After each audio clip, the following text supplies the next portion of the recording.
We're all good. I'm gonna take a cough drop here. Well, okay, I'm gonna take one too. You got some too? I'm just taking it in case, so I don't catch none of that mess you got. You got any tooth flossers? Yeah, Did you bring them too? I got them. Okay. All right, we're all set then.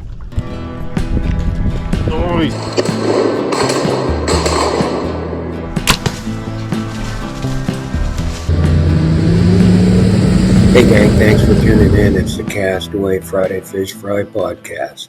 This episode brought to you by these fine sponsors. For Her Outdoor Apparel, Spot Choker, Lanier Gym Fishing, home of Lanier Baits. Welcome to episode number 3 of the Friday Fish Fry. Tonight, we've got bad news. Jimmy Sanders. What are you laughing about? Just bad news. We got bad news. Jimmy Sanders isn't with us. We had to let him go. I'm just kidding. He didn't meet our 10 fish a week limit, so he's been benched. No, he's not. He's not really. He's in Arkansas and he's visiting family. So what we've done is we brought LJ in to fill in for Jimmy's seat while he's gone. So bad mistake. I know it was, and it's probably going to prove to be before we're done. But we needed to put somebody in the seat. So LJ, welcome to the show. Thank you, LJ's sir. just to my right. Thank and then you. We've got Jeff Nail, and we've got our special guest here. We've got Jake Wohlers is with us tonight. I was going to kind of introduce you as something else, but Jake was a high school fisherman, and I sponsored, Castaway Baits sponsored Jake and Jackson back in the day, a few years back, wasn't it? So welcome to the show, Jake. Thanks for having me. Yeah. I at first we wasn't going to have Jake mic'd up, but I thought I'd ask Jake a few questions while he was here and kind of get his take on a couple of things, and About college life. yeah, college life and fishing life and that kind of stuff. But Jake, you were also asking about. Tell me about you wanted to be a coach for a high school team. Is that right? Or just captain the team, yeah. I'd love to get re-involved in that program. It's something I did all throughout high school, and it's awesome. It's a lot of fun. Yeah. And you can learn a lot. And I just wanted to give back. And I know when I was in high school, we fished a tournament at Seminole. We had a college guy captain for us there. Yeah. The Seminole's a hard lake to run, and nothing against my dad, but I didn't really want him running Seminole in the boat. So we had this guy captain for us, and I'd love to do the same for some kids that are coming up now. So. That's awesome. So now, when does the season start as far as the high school? Have they already got going, or are they just getting going? Or I think so. I think it's just yearly. So I think after the first of the year, the next season will start. Oh, okay. And then there's tournaments just all year long. I got you. Okay, so kind of a January start. Okay, all right, that's cool. Well, definitely be looking out for that here in the near future. And since LJ's with us tonight, we figured we'd pick LJ's brain a little bit. He's been kind of catching some fish. Are you on your deep ditch fish? Is that what we're doing? Yes, sir. LJ? Yeah. Well, cool. Good. Minimum 35 feet down to about 50. Yeah. Good. And I've been on a pattern. I've been on main lake ditches.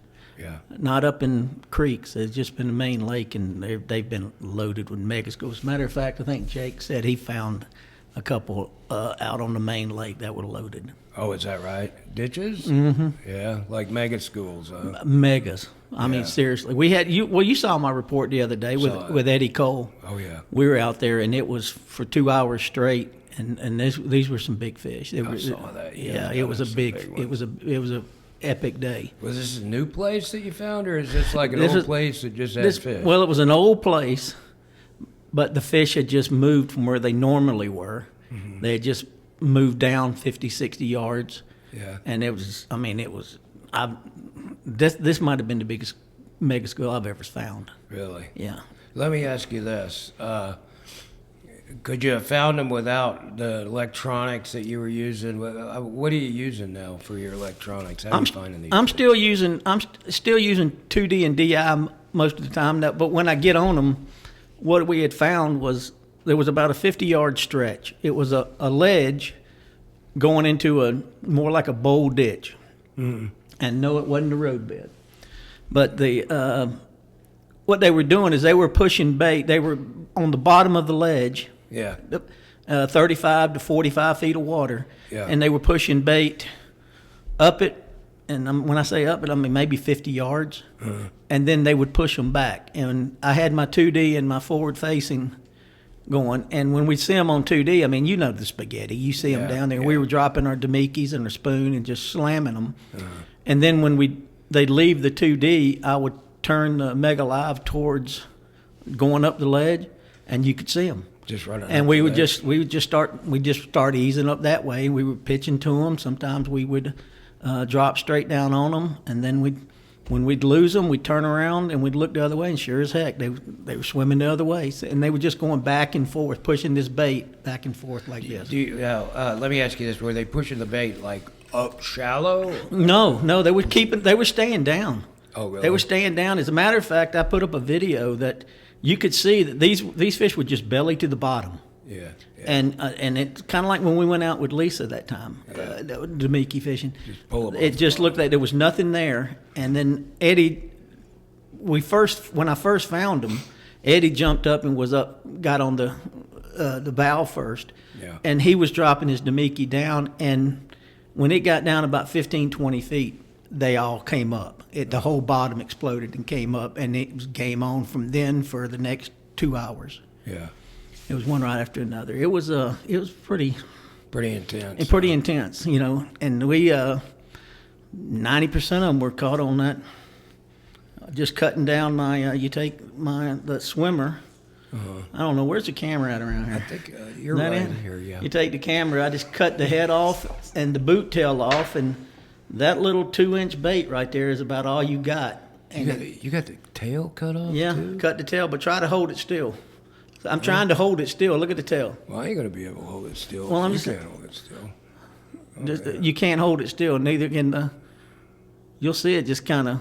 Well, this is my medication that's doing. Well, this. but when you're on the water, you're trying to hold it still. But between the Yeah. waves and the wind action, It's shaking a little it's bit. shaking, and what's you good. just lift it up slowly and set it back down. And it's. I mean, I stop it 5 to 8 feet above the bottom, Yeah. and you just see them.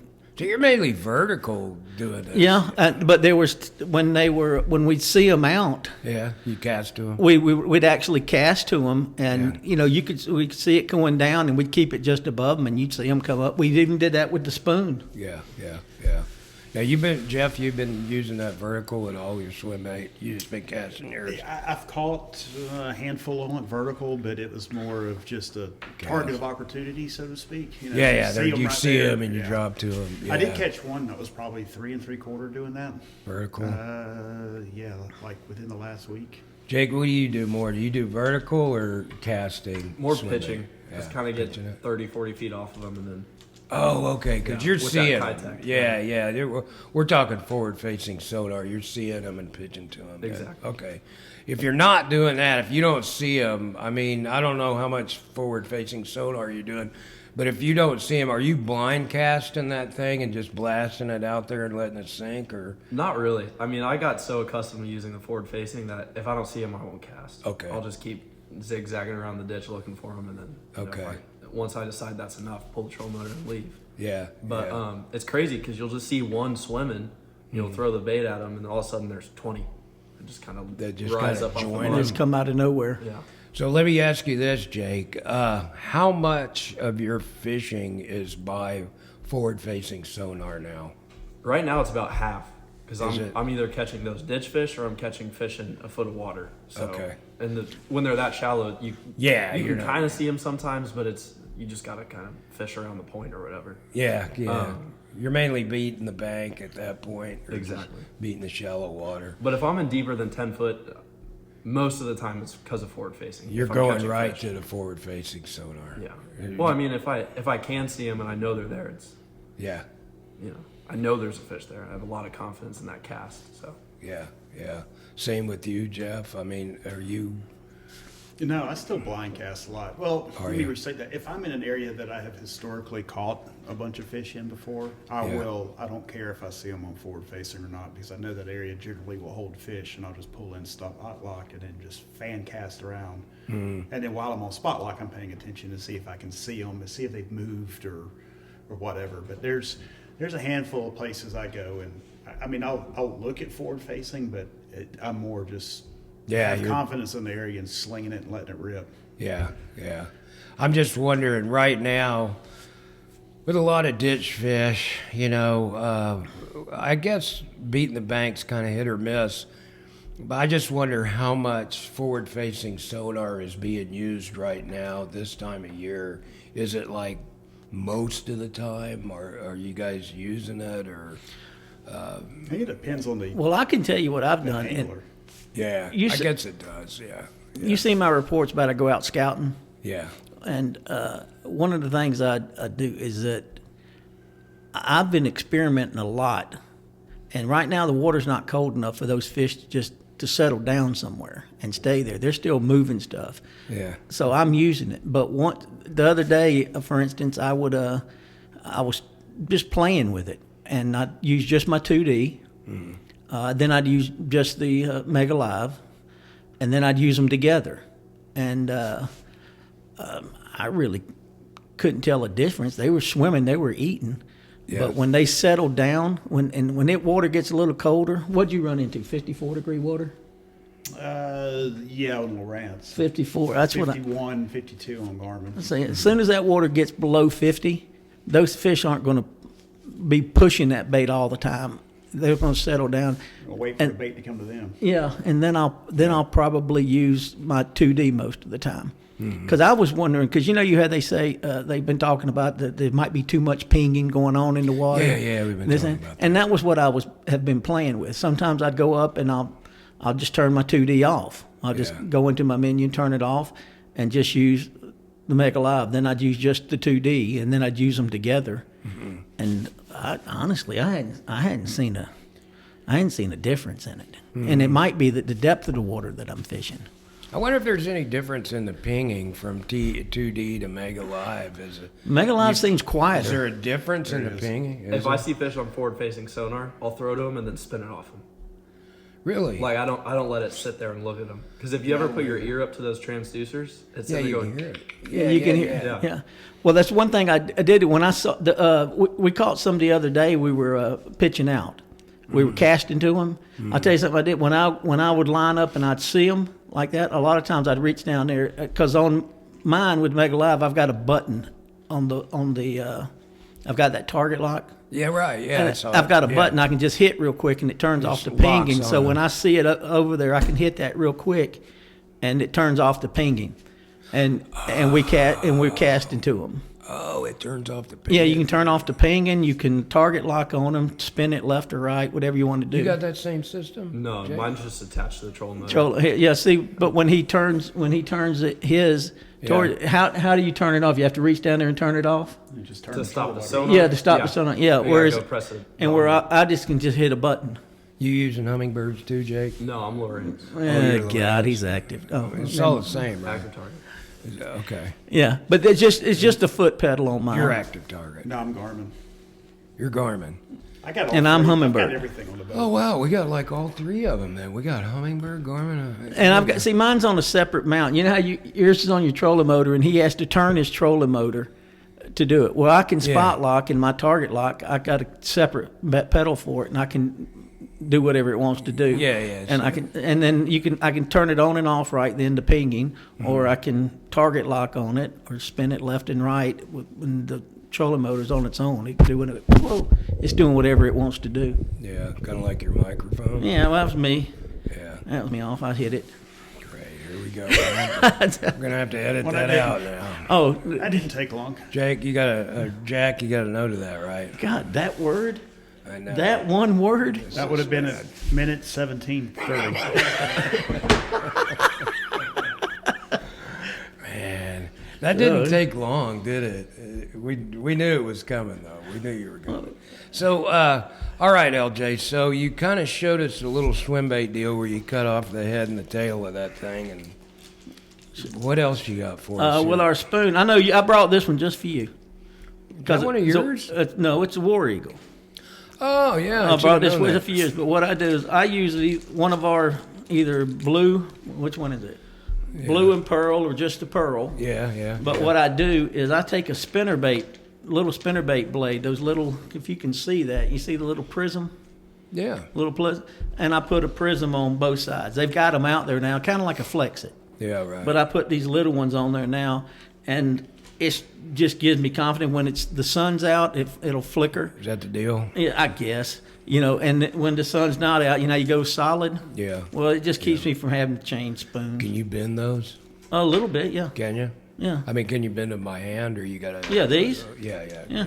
Don't break it. Oh, but, a little bit you can, but not a lot. They're a little stronger than these. I mean, these. I got you. Can you bend those? Yeah. Okay. You want me to bend it for you? No, don't bend it. Okay. I was just wondering if you could. Yeah, you can do that. And then that's the spoon, and I mean, a lot of people, I don't know if they know this or not, we cast the spoon, you let it hit the bottom. Mm-hmm. And a lot of times I'll cast it when I see them out there, and I'll just pop it just above their head, and we can follow it all the way in, and they'll come. I caught 2 or 3 fish the other day doing that. Without it going down. Without it hitting the bottom. Yeah. And then once they get down there, if they get used to the Damiki and the spoon, then anything basically blues and pinks. Yeah. Yeah. That we go with, Sweet Rosie. I mean, What's the difference between the blue and the pink? When would you use one and not the other one? Blue Lily is always good in deep water. Yeah. Sweet Rosie, don't ask me why, because it's got blue flake in it. But if you remember that when we were out with Lisa that time, yeah, and that deep we started dropping in Sweet Rosie. For some reason during the winter time, they love that daggum Sweet Rosie. Yeah, that's probably better. Or Epic Flash, anything pink with blue. Yeah. I don't know the reasoning why, but Blue Lily and basically anything blue or pink is good. I think he's a Morning Dawn guy. Yeah. You fish Morning Dawn a lot, don't you? I got a few. Yeah, a few thousand. Yeah. But other than that, I just fish it, and I will tell you something that people don't do, and the drop shot is my thing. You know that. Kind of. Well, I've heard that. Well, most people stick with a 12 to 15 inch tag in. Yeah. If you make that tag in 2 or 3 feet. 2 or 3 feet. 2 or 3 feet, like this. Okay. Yeah. What it does, and that bait, that worms up here, it's similar to a Damiki. They'll come up and hit it. Oh yeah. They'll come up hard on it. That's just a wintertime thing? Yeah, I don't do it in the summertime. You don't do that in the summertime? No, I only do it in the wintertime. As a matter of fact, I've gone up to a 4 or 5 foot. What? Back before I started fishing the Damiki a lot. How's that work? I'm just telling you. Okay. I'm not. It was what gave me the idea was Paul Mueller. Remember when he won the tournament here? Yeah. Well, he was. Oh yeah. He had a smallmouth video, and several years ago he had a smallmouth video, and he was using a 6 foot tag in, and those smallmouth you could just see them come flying off the bottom and just chew it. Is that right?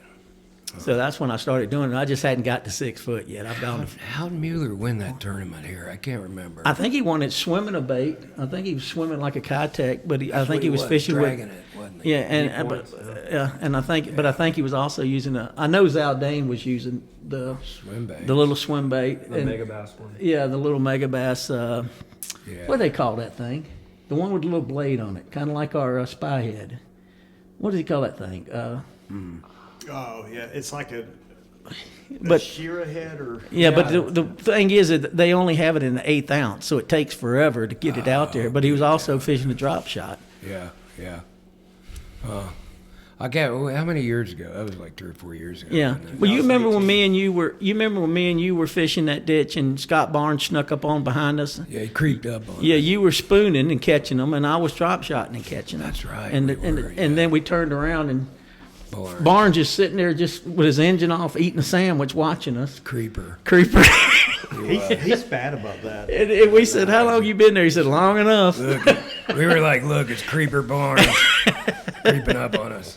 He did that to me about 2 years ago. I'm sitting there, I look over, I'm like, who in the hell is this? I know this joker. Hey, what's up, Mike? You's about to get shot, Barnes. You guys were in a ditch. Remember that in the creek here? Yeah. You guys were in a ditch. I come around the corner. I'm beating the bank. There's Jeff and Barnes. They're all huddled up together in the ditch. And I was fishing a worm on the rocks, and you guys were just steady in that ditch. And so I We went over whacked there. them that day. Yeah, that was when Barnes had first got forward-facing sonar, and he was all jazzed about it. So he's like, "Hey, come here." So I go over there, and I don't know that I'd seen forward-facing sonar either. And he's like, "Jump on here and check this out." And he had just got it, so he was showing it to me. So that was pretty cool. But I know that you were right there. You were probably, by that time, probably about 50, 60 yards away from us. But you guys were in the ditch. But I got a question for basically all of you. You say y'all are up shallow. Y'all catching some fish up shallow. And I know this was your thing. Y'all ever throw a crankbait up there right now? Like a rock crawler or one of your 1.5s? probably, yeah. Should I not have asked that question? No, I mean, that's a good question. No, I mean, yes. Because there's something I'm not going to talk about, a secret bait. Jake saw it today. There's a secret bait that I've been using that I can't discuss it. I know Probably what the it is. 1.5 can't- crank, wasn't it? Nope. Nope, it's vertical. Nope, it's vertical. Oh, it's vertical. Or you can cast it, but it's Really? I just yeah, it just You ain't gonna share it. I can't share that one yet. All right, That's just for customers only out on the lake. Customers only, not me, but customers only. Well, I might share it with you off. No, hell no, you'll tell everybody. Okay, all right. No, I ain't gonna tell. Great. Look at Jake down there laughing. I Jake- used those last year. Oh yeah, Jake They worked saw it a well little last while year. ago. You were on that last year? Yeah. Yeah, Jake saw it a little while ago. He said, showed him it was one tied on, and there's some. Am I the only one that don't know about this? Probably. What's going You know what on? it is. This is happening again. You guys did this to me with the riser. I didn't find out about the riser till it was like everybody already had them. Everybody was out of them. and they quit using. They quit Everybody hitting was them. like- Yeah, I couldn't catch a fish on it. I couldn't figure it out. I couldn't either. But these It's so guys stupid like, looking to me. Man, I was Jeff like now slaying them. I caught the snot out I'm of about to it. say Wow. they were like bass cracked and nailed this year. Maybe we were like talking undercover about it for about the first month. Like in the spring. I know you gave it to me, but you didn't say this is a riser. Try this. You said here this. And I'm just like, okay. That's an ugly. He threw it. Add it to the collections. Yeah, he threw it. Freaky looking thing. He threw it down there where you need a tetanus shot. In the gut pile. And he's got one too. His a little more. His is more organized though. It's up on the shelf. Yeah. So getting back to the secret bait, when you all gonna let me know about this? So I don't have to. But you're working this thing vertical. Is that what you're Vertical saying? and casting it, but it's a The colder the water gets, the better that bait should work. and man, it's You know what they're talking about, Jake? he does Okay. now because he was Right. over at the house Oh. a little while ago. So you got to go to your house to see this thing. No, I can tell you, but Okay. then I'd have to kill you. Oh, nice, Yeah. nice. I mean, Well, it's a That ain't 007 thing. that ain't happening. As long Yeah. as I get a box of you packing chicken over there? biscuits. You're packing. No. So, all right, let's get I'll back. tell to what you we're off talking air. about. Yeah, I appreciate it if you did that. You know, but How much is it Yeah. worth to you? I was going to bring something up a second ago. Now I can't remember what it was, but I was going to ask you about something. Now I can't think of it. But anyway, is that all you got in your bag of tricks? My there? red beans and rice recipe? No. But your wife's gumbo recipe would work. Yeah, you ain't gonna get that. Yeah. No, that's it. That's what I'm it. doing now. Like I said, they're doing something completely different. Yeah.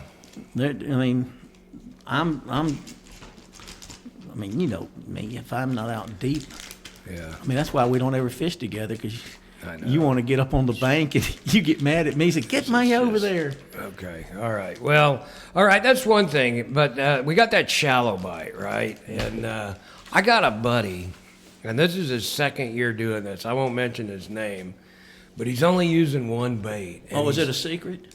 Yeah, it's a secret. No, it's not. Well, I didn't get a prior approval for using his name, so I can't use his name. But anyway, he's a good friend of mine. So last year, about November timeframe, December timeframe, dude starts throwing the rock crawler. And he didn't quit throwing the rock crawler till about April. Yep.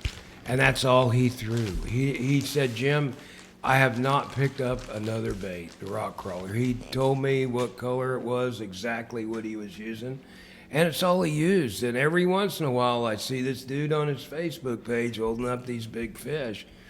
And I ran into him late last winter out there, and we started talking. And I told him what I was doing, you know, shaky head, that kind of thing. And he's like, dude, check this out. Only thing I've been using, rock crawler. And he just used that all winter. And this is the second winter the dude's doing that, you know. But I guess you could make a pretty good trip out of throwing nothing but a rock crawler right now. So And that's do you what I think of asked that? you. As shallow as they're talking about their fishing, Yeah. man, that rock crawler, your 1.5 ought to be a killer. Well, I would think so, yeah. I mean, you were I've been talking throwing about your 1.5 that I've had for 3 years. Is it still working? Oh, Is yeah. it still The floating? green and orange one you made? Yeah. I remember the green. Yeah. The 1.5. Yeah. Man, that's an excellent bait for this time of year in shallow water because, you know, we've had this conversation in just about every one of our podcasts about talking about these fish in the wintertime that go up shallow. You Right. know, sunny days and Sunny days and the first thing in the morning. yeah, the back of the pockets and stuff. I have caught them in probably less than 2 feet of water first thing in the morning on cold days. Yeah. It's going all the way back to the back. All the way, well, like little secondary points that jut out in the ditches and on a crankbait too. Yeah. So Yeah. Anything less than 15 feet, I'm nervous. yeah, you're breaking know. sweats. Jeff had me fishing in 15 foot or less, and I finally just turned around and started casting back. That's what you got to do, though, LJ. You got to get it back out there to that deep water, you know. That was funny. Cast right over there. I said, dang, it's only about 17 inches of water. Yeah. Well, the adage is true that there's always fish shallow. Yeah. There's always fish shallow. And with forward-facing sonar becoming such a big thing and people using that to target deeper fish, there's, I mean, there's still fish shallow and you don't have as many people pounding on them because they're all out pounding deep fish. Deep So, fish. yep. Do you think, I mean, is that going to make a difference, though? Have you, since you got forward-facing sonar, are you not fishing as much shallow as you would normally? Now you were fishing before forward-facing sonar came out, and you know during this time period we were probably all either fishing ditches or we were beating a lot of banks.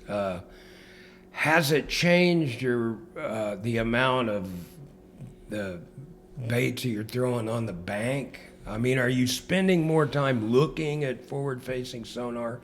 Yes, but I try to let it not affect the way I fish as much as possible. Yeah. Because it's so easy just to get locked into that stream. That's what It's a I'm tool. thinking, yeah. What's that? It's a tool. It is. Yeah. But if I'm going down a bank, I will continue to scan in case, you know, I'm throwing to an inch of water, but oh look, there's one in 12. Yeah, And yeah. I'll throw the worm at him and he might eat. So you're continuing to look, even though you're working the bank, you're continuing to Exactly. kind of scan out there. I get it. Okay. All right.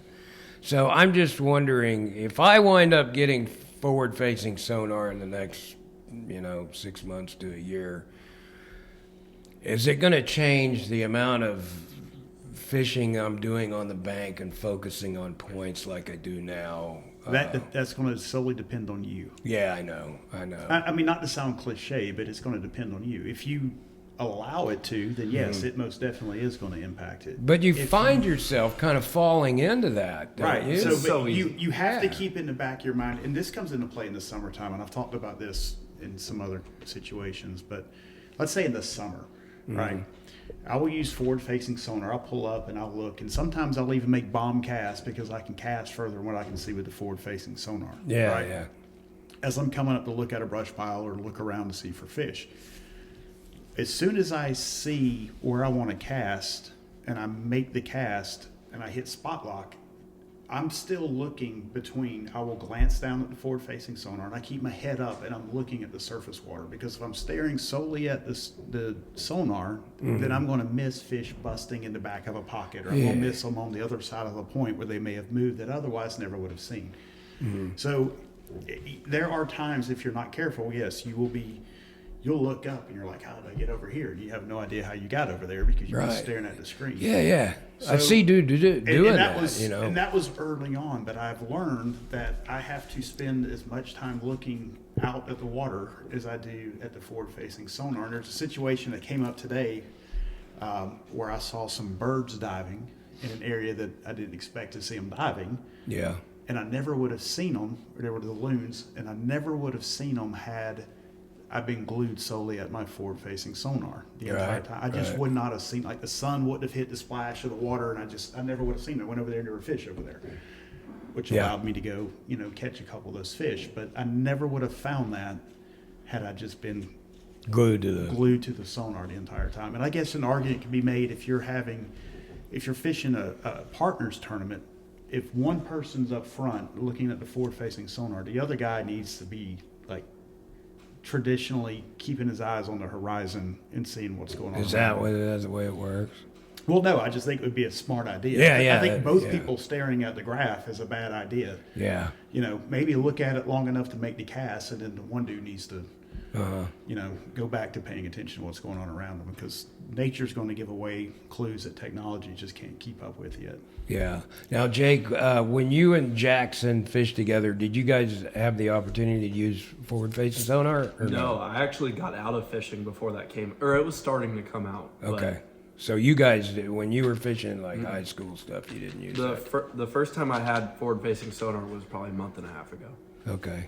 Have you? I guess you've probably competed in a tournament by now with it, right? Yeah, In the a last few. month and a half. Yes, sir. So, you and your partner, do you both focused on forward-facing sonar? How'd you handle that? He's the guy that I fish with is very into forward-facing sonar. Okay. He's he Like catches, 100%. Like almost every single fish he catches is because of that. Okay. And so what Jeff was saying about how having the other guy fish more traditional and more looking at the horizon, that's Yeah. me.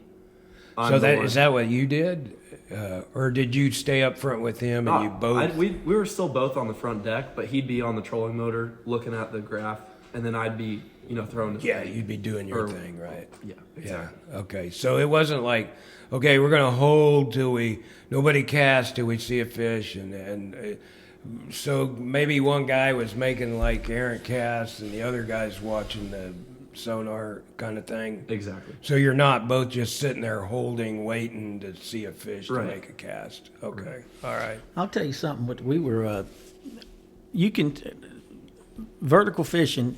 If I use up on a brush pile, Yeah. and I start seeing fish dive, Yeah. I know right then they don't want me on top of their head. Yeah. So one thing I've started doing with the drop shot with that is I'll have it on forward facing, but I'll only have it out maybe 40 feet. Mm-hmm.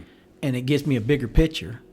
But boy, I can see them swimming around in there a lot. I mean, me and Meadows, me and Raffy, that's how we were catching them. We'd back up off of them. Yeah. And we were just pitching out, 30 You're feet. just now doing that? No, I'm saying that's when we started doing. Yeah. We started doing that. I know, but we started doing that this past summer a lot, pitching out to them because I was always vertical. I just stayed deep. But when we find them on a 15-foot, or 18-foot brush pile or something, Yeah.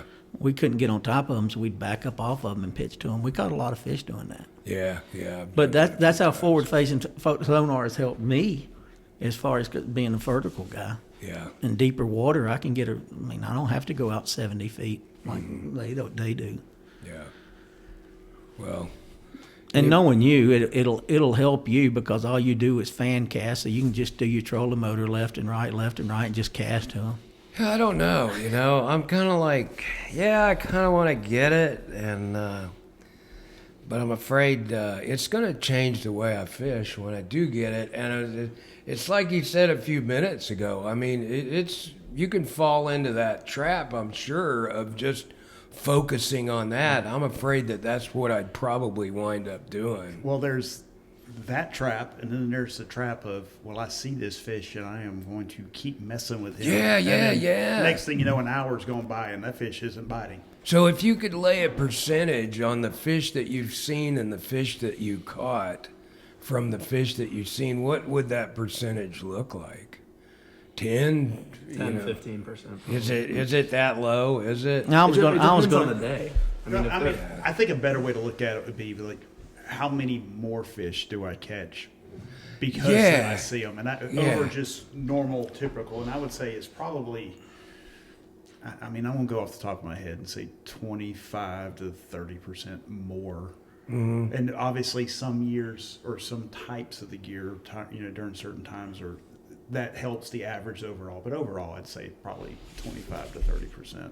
Yeah, yeah. I'll tell you something that's done for me is when I ease up, when I jump to the bow of the boat and I turn it on and I look up 30 feet in front of me and I don't see any fish on the brush pile, I'll just pull it straight back up and jump in and go on. Is that what y'all do too? You shop in brush piles. If you don't see anything, you're gonna move Yeah, on. there's nothing If there. I'm topwater fishing, I'm going to look around because they may not be in the, and that happened a lot this year. Well, that's what- they yeah, were that's- not on top of the brush. I mean, they're sitting Yeah, yeah. 50. So I'll pan around. I'm not just going Yeah, to look that's at a the good brush. point. If you don't see them, then Yeah, if don't you don't stop. see them, then and that's gonna save you time. I mean, that's like you. When you go out there and you throw in your topwater bait and you're fan casting, if you're fan casting and if you had forward facing sonar and you started looking around and you didn't see any fish out there, I don't think you'd stay there fan casting. You'd probably go to the next place. See, we did that when I fished with Matt O'Connell.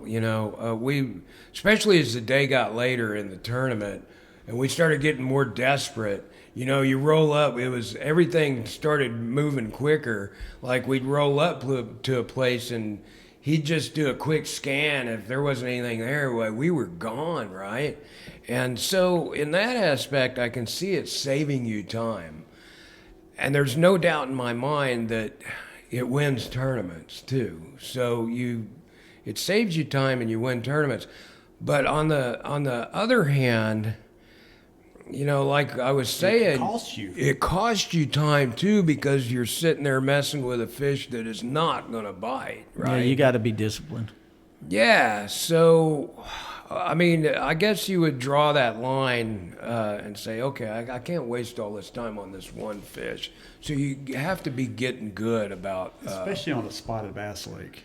Yeah, where you know that they're very aggressive, and if they have not reacted to anything you've thrown with them 3 or 4 or 5 times, the odds of them reacting to you. That's in It's the next time to 10 go. It's time to go. Go find something that is active. Because Yeah. somewhere there's a fish that's willing to eat who's mad. and that's another thing when Matt would pull up, and if he would see fish, he would know if those fish were going to be active fish or non-active fish. He would pull up, and just by the way the fish was positioned, he would say, these fish ain't going to do anything. And so off we go, and it was so frustrating for me because I'm not a forward-facing guy. I don't have that mentality, and it's like, how do you know? Are you sure? Are you sure? Because, we need, a few more pounds to be in the money, and it's like we're just pulling away from fish. I remember this tournament. Yeah, and it Yeah, wasn't. you guys caught him on a worm out of brush, right? With the forward facing. Yeah, that, and we caught some topwater fish early. Yeah. But yeah. But it was really frustrating with me to the point where it was like, I was like, by the end of the day, I was just ready to choke Matt, because he's forward-facing sonar, and I'm like old school, and we just pull up somewhere, and I just want to make a cast, just soon. And he'd be like, we got to hold up, you got to wait, because I'll make the cast, and then you need to cast behind me, and this, and I'm just like, no, man, I can't do this. And I had when I cruise a brush pile, and I'll cruise over deep brush piles if I'm out fishing and we're drop shot fishing. Yeah. I'll cruise a deep brush pile, and if I see them on top of the brush pile, then we'll come back and throw a spy bait or a top water. They're aggressive, but if I see them middle down, yeah, I'll say we'll go straight to the drop shot. I'll pick it straight up and drop down and see if I can get one of them to hit. But I won't spend more than 5 minutes on there if they hadn't hit after the first drop or two. Yeah. You just know that they're not going to be active. That's right, and I think you can see that on forward facing sonar just Same as with easy at a DJ. distance. You do the same. Just you can kind of determine whether they're going to be active fish or not. Or you're just going to by have the to way work they're on them. positioned. Yeah. There's too many active brush piles on Lanier. There's only 17 million. Yeah. That's below 369. Yeah, that's not above that's 369. That's a whole nother. There's 18 million north. Yeah, that was gonna be another question I was gonna ask. Was are everybody fishing south now? Is anybody fishing north? Have you been up north? Yeah. What's the difference up there in the south right now? It's pretty much the same as you'd think in December. The water's more stained, and you can generally catch fish shallower. Yeah. In ditches shallower than what you can down south. Oh, is that right? Yeah. Okay. And I've been north of Browns Bridge the whole time, Have you? all the way up to some of the far creeks, the Like- Thompson Creek. Oh, really? I wouldn't call Thompson far. Well, it's up there. I mean, for me, it's far. Yeah, it's up there. Well, for me, no. For me, it's 5 minutes from the house. But I'm just saying, we'd put in at War Hill, and we'd go. We wouldn't get below Browns Bridge, Yeah. and then we'd go back up north, and we'd go, War Hill and on up into Thompson Creek. Yeah. Yeah. But I haven't been because all you guys are down there on the south end. I mean, well, y'all cover it pretty well. this is the time of year where I fish up north anyway, and so I think I prefer it up north this time of the year. yeah, I'll fish. I it enjoy fishing up there. This Well, time wait of a year. second. Do I you was pay doing it the wrong apparently. You down south? Oh yeah. Do you pay the toll? Huh? I got to pay a toll when I come into Baldridge. You paying the toll north I've of got Browns the Bridge? pass. I've got the year. I ain't pass. sell you no pass. I didn't buy it from you. I bought it bootleg. Bootleg pass. No. Yeah. Well, here's the way I figure about the north end, south end. Is Barnes is having tournaments at least a couple of months, and then you've got your other ones. A lot of them are up at Laurel, And they're So all going south. Well, there's a stocking program going on up there every year, So I mean, there's a lot of fish. My buddy, what was it? Last year or the year before? So my buddy's a co-angler in the Bulldog, right, in February. And so he draws this boater, and he's in the back seat. Boater, takes off, and on the takeoff, he blows his lower unit out, right? So, I mean, he blows it on the takeoff. So just my buddy's luck, the boater blows his lower unit out. So he said, we couldn't really go anywhere. So he said, we fished that Laurel area. He said, just as far as the trolling motor could take, and staying outside, I guess there was a certain area, I don't know what it was. But he said, oh, yeah. He said, all we did was fish the Laurel area.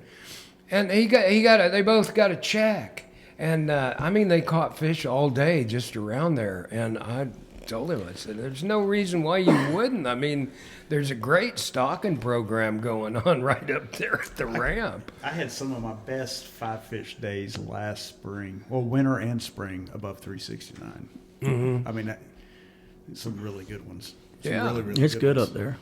It is. And there's a certain guy that takes an A-rig at Laurel during the weekdays, and he just mops up from the bank with an A-rig. And there's probably, y'all know who I'm talking about, and if he watches this, he'll probably laugh. But, hey, man, the dude gets it done.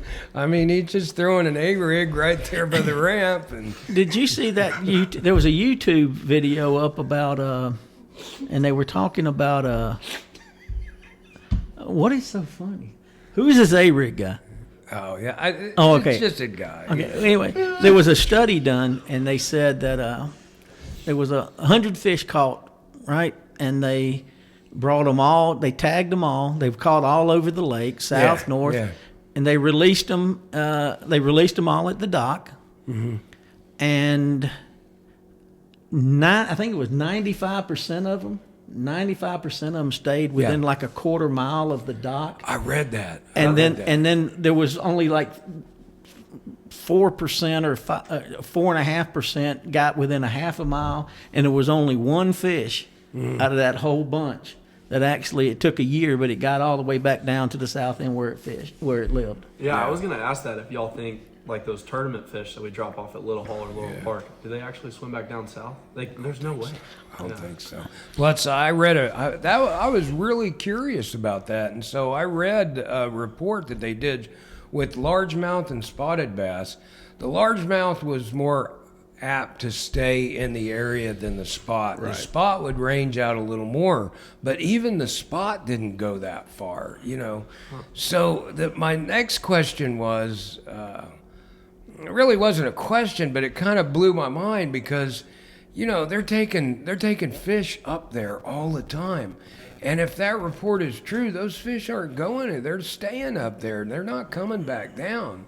So with that being said, and every weekend you got dudes taking 3-pound plus fish up north, and it's constantly being replenished. You just stay in Bald Ridge. Well, I don't have to leave. That's my point. We'll hang out up there. You stay down here. That's my point. I never have to leave. It's like it's got its own ecosystem down here. I mean, there's so many bass in this lake. Last Saturday, there was a boat in virtually every ditch in Bald Ridge. Yeah. I believe Young it. Deer was the same way. I mean, Young Deer wouldn't eat better, but it was like, I had my client, we were riding around. I'm like, is it May or is it December? Dude, I was like, the only difference is instead of them being on brush piles, they're in ditches. Because Dude. you could sit in one spot, look, boat, boat, boat, boat, boat. I'm like, this is ridiculous. every ditch south of Port Royale is filled right now with people. Yeah, You know, up north, I don't see as many No, you don't. up there. yeah, yeah.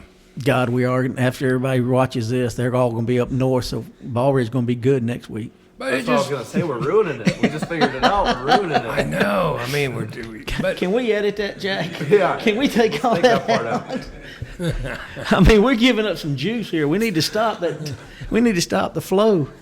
yeah, but you know, it all changes. It can all change just by, like, during our podcast saying that it really stinks in Bald Ridge, and so people quit going there. So, you know, they'll go somewhere else. Or I'll say something like, you know, it's really hot over in Young Deer Creek or something like that, and put them all in your Hey, creek, Jack. all of our reports need to say Mud Creek is on fire, Oh gosh. and then we ain't got to worry about it. Everybody be over there at Old Federal. Bayless. Bayless is God, Black have you Creek. been to the back of Bayless lately? No, You can walk on the bait. I haven't been back there. Did I just give up more juice this in? Well, I mean, it's that way every year, Bayless and You back can- and flat. You can walk on that little S turn in Bayless to the Yeah. back. Dude, up until you can stay out in 50, 60 foot, and as soon as it gets to the 35 foot, I mean, you can actually walk on how much bait is in there. Yeah. You know Sean Wood? Yeah. Sean, he had over 40 fish in there the other day. Really? I think he was pitching a spoon, just hopping a spoon around. Oh, I believe it. I believe it. I wasn't supposed to tell nobody that, was I, Jake? Nice. No, I Okay. haven't been in there. Okay, because Jake, you go in there and just throw your jig up on the bank. Don't worry about that spoon out there in front. No. Do you think there can be too much bait? Yes. They say yes. I think so. They say yes. You say yes. I say yes and no, because if I'm cruising bait and I see the holes in the bottom, or I see the bait is all like this and all of a sudden it dives down and then comes back up, something has pushed it down. If I see that, well, that's all live bait. They see one in there is hopping around like it's injured, they're going to pick it out. And that's just me. I mean, we all have different philosophies Yeah. about it. I will- Mine is just I will- right. I look for places off from where the ton of bait is. Yeah, yeah. Like little ambush little points. secondary and ambush places off to the side. There you go. It's like Yeah. that. So, but trying to compete with 10 million of the real thing, Yeah, I know it's hard. It really is. I'm not playing that game. Yeah, yeah. That's the best you can do is kind of Well, see, separate yourself. you can catch the bait on your spoon. Yeah. You can catch the bait and then just put it on a hook, drop it back down. Put it on a drop shot. You can catch them. You can. I guess you can. Is that legal? No. Oh, never mind then. I don't know. I haven't done that before. I don't know. You know, there's a lot of stuff that's kind of up to the guy that's doing it, whether it's legal or not. I mean, really, you can't net spot tails on Lanier, because if you read the fine print, it says that you can net shad and bluebacks, but it doesn't specifically say spot tails. But when you read it, it specifically says you can use your net to net shad and bluebacks. So They're not considering spot tail a shad? well, it depends on the interpretation, because I've been netting spot tails. Yeah, look it up. I've been netting spot tails for years, but I was told you can't do that. And I was like, why? And it says because it doesn't say spot tails. When you read it says shad and it says blueback. Golly. You ever get busted, just be like, oh, I thought they were shad. Yeah, exactly. Well, During the 80s and early 90s, I was a felon then. well, my reply was call the spot tail police because I'm breaking the law. You know, I'm breaking the who's law, gonna get breaking me? the law. You know, but anyway, that was somebody's interpretation was you can't net spot tails because they're not listed as something you can net. And I'm like, it depends on how you read that. But I've been doing it for a long time. But, it doesn't say anything about alewives either. I'm going to turn you in. It's actually a shiner. There you go. It's in the shiner tail? family. Is it? Good. Do they I'll buy stock that. those? No, no. Then, Yeah, I An know. Yeah. adult Okay. spot tail can be 4 inches long. Yeah. Sounds about right. I didn't have a drink. Do you want a drink? That would have been nice, but I don't, Jack, do you want a drink? my host is rude. Brought BYOB. Might as well take a break here. Hey, is that white lightning in there? Yeah, I got white lightning, I'll pass pink it. lightning, lightning, Soda lightning. or water? I don't even drink. Is that really white lightning in there? Yeah. God, It is. have you ever pickled anything in white lightning? There's like blackberry and peach. Dude, we had a kid in college football. His name was Thomas Gunn. He one of the rednecks up there at Western Carolina brought he had some pickles pickled in white lightning his grandmother's made, Yeah. and so Thomas ate 2 or 3 of them that night. And about 2:00 in the morning, we had to take him down to the infirmary. He was eating through his stomach. Oh, no way. Oh yeah, Ow. it was bad. It was, Dang. and he was our starting free safety. Oh, really? Not to change the subject, has anybody thrown a Ned rig yet? Have you thrown a Ned rig? Caught fish on it? not big ones. Just Yeah. fish.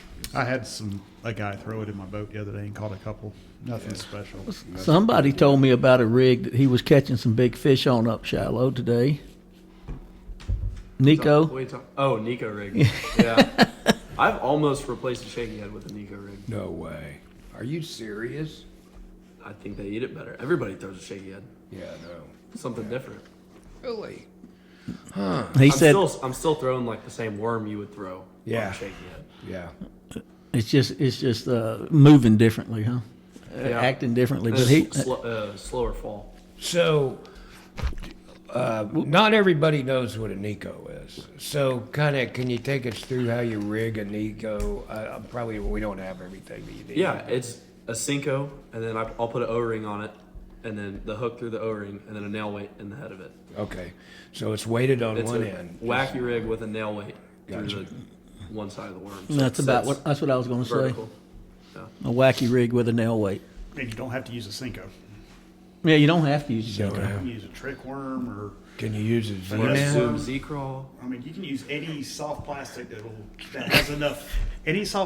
has enough plastic to hold a nail weight in the nose. Would the Game on. elastic, the Yeah. softer elastic, does it work with nail weight? I've never put one. Jake just threw out some juice and you missed it completely. I mean, it just went right in one ear and out the other, right over your head. He just Did threw it? out So some. you can throw a Nico rig with a crawfish style bait. I heard like it. Yeah, I heard the Yeah, crawfish. like a rage yeah. crawler, Zoom Z crawl. You been doing that? Sometimes. Okay. All right, I got you. How I want a percentage. How often 50%. do you lose that nail weight? A lot. Do you? Yeah. So you got to They're have like a dime a dozen though. Yeah, I know. You got to have some though. You can't just come with one nail weight, or it ain't gonna last very long. You can super glue it in. Can you seriously? No, I never done that. I've never done that. If it falls out, I just get a new bait. Well, you couldn't do it with an Elastec because you can't use glue on Elastec, can you? Or can you? You ever I tried it? don't know. I just sling it on a shaky head and call it a day. Yeah, I know. Me too, man. That's all I'm doing. Dude, But when hey, man, that's a good idea. I'm a Because- fan of the KISS method. Yeah. Yeah. The what? KISS method. Well, Keep it yeah, yeah. simple. Keep it simple. Like, it's Yeah. not overcomplicated. I was going to write something about that too, about what you said about the KISS method.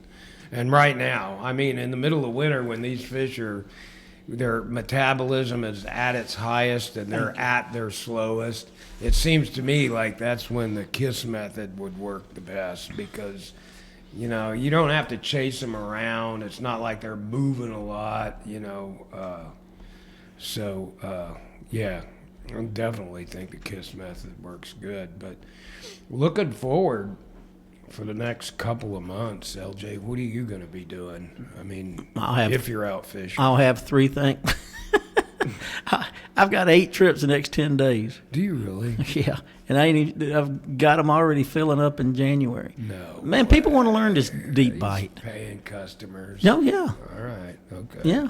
Yeah, I paid them good. I was going to say, these are I do. Christmas discounts. Not just that. A lot of them in January Yeah. are the gift cards, but these are people just they. I guess it was the article that it exploded on me. But the next through the end of February, I'll have a spoon, a drop shot, and a Deep. and a Demikion. You're going to be deep. Well, I will tell you something. I'm going to try. Yeah. I'm going to try. I was going to force myself to try to fish a jig in a ditch this year. No. I was Are going you to try to serious? force myself, but I didn't want to drag it. And the guy told me to hop it, just hop it slowly and not drag it. I don't know. I'm not a jig fisherman, and that's I know. it'll probably last It's going to be hard. I know. it'll last 10 or 15 minutes, and About as long as it lasts for you top water. yeah, and then I'm gone. Yeah. Okay. That's so about right. You're going to be on the deep bite. We yeah. already know that for the next couple months. Yep. Jeff, you're going to be chasing a lot of. What are you going to be doing? I have one of 2 things. I'm either A, going to be throwing a finesse swim bait, or B, a jig or a shaky head. Yeah. Sugar shaking. I will start as we get into, let's see, later in January and February, I'll start throwing the crankbait a little bit more and a chatterbait also. Yeah. Ooh, chatterbait.